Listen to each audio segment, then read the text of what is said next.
All right, we are here with boxing trainer. Billy Jim said he's gay.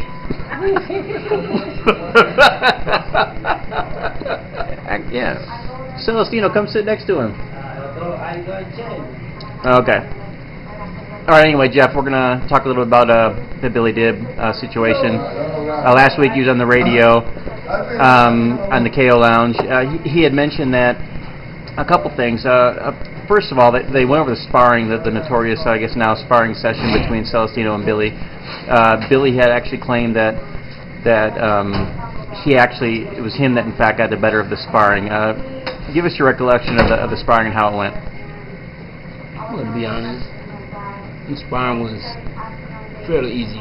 I mean, for Celestino. Celestino wasn't even in shape, and he pretty much handled Billy Dibs very easy, and that's the truth.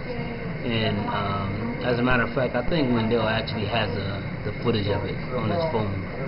So at some point in time, I'm sure that we'll probably be able to post it on YouTube or something, where everybody can be able to see what really happened.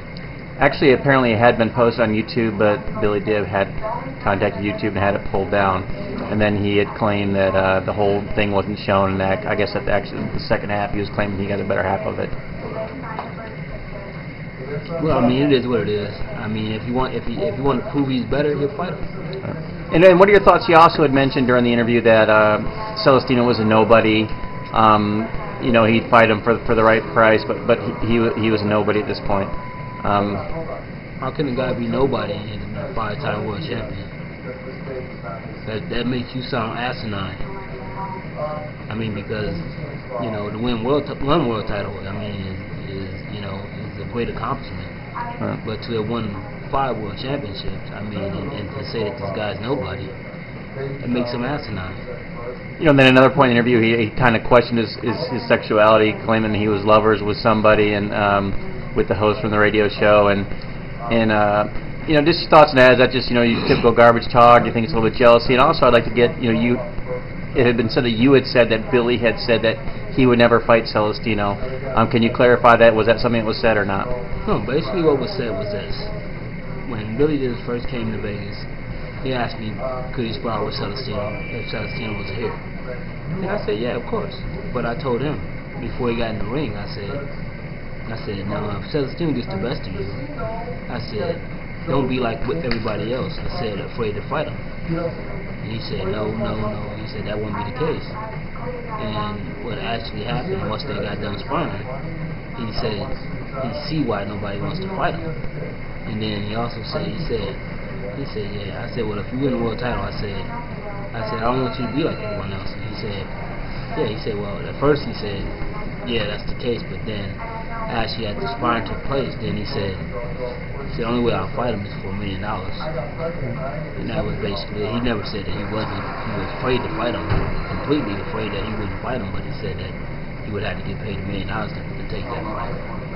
And the last thing, just last night on ATG radio, he was with Frank Stea, and he had said, he kind of backtracked a little, because the week before he said he would fight him if Celestino showed him the money, but then he said he wouldn't fight Celestino because he only wants to fight legitimate champions at this point. He doesn't look as Celestino as someone worthy to fight him because he's not a legitimate champion at this point. He's not a legitimate champion, but yet he had the title that you have right now, so that means you must not be legitimate either. If you had the same title that you have right now. Well, I think he was saying that the current champions, he only wants to fight current champions. I understand what he's trying to say. That's basically just a way of backing out of the fight. And to be honest, I think that what really happened is that I think Billy Dib just kind of like allowed the guy that was doing the radio show where it eventually started.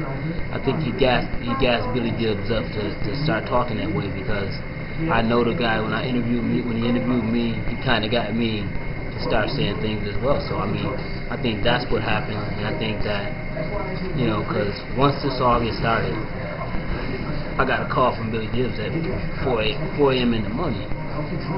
But I just happened to be sleeping. I didn't answer the phone, but I knew that it had something to do with what happened with that situation. Because I mean, I don't hold nothing against Billy Dibs. I mean, I understand him holding his own and being able to say what he wants to say. because he just feels that he has to hold his own. He has to take a stand as well. But at the end of the day, if it's truly something that you feel that you can beat this guy, you will fight him. It makes no difference if he had a title or we don't have a title. Well, we know at this point that Celestino for sure wants to fight any other champions. So last thing, do you think it's a fight that could get made, and do you think it'd be a good one for either one of them? It's a fight that I think that could be made. But I think if Billy just won $1 million, no, he ain't never going to see $1 million, so that means that he never wants to fight. But if you want to fight a fight within reason, maybe 300,000 or something like that, maybe 250,000, because that's about what he's worth. Yeah, then the fight can happen. The Celestino will fight him at any price. It makes no difference. Well, now you've seen him. Of course, you know Celestino pretty well, and you know Billy a little bit. What do you think would happen if they did meet up? If they met up, I think Celestino would beat him. All right, Jeff. Appreciate your time. Anything else to add? That's it. All right, man. Thanks for your time. Boom.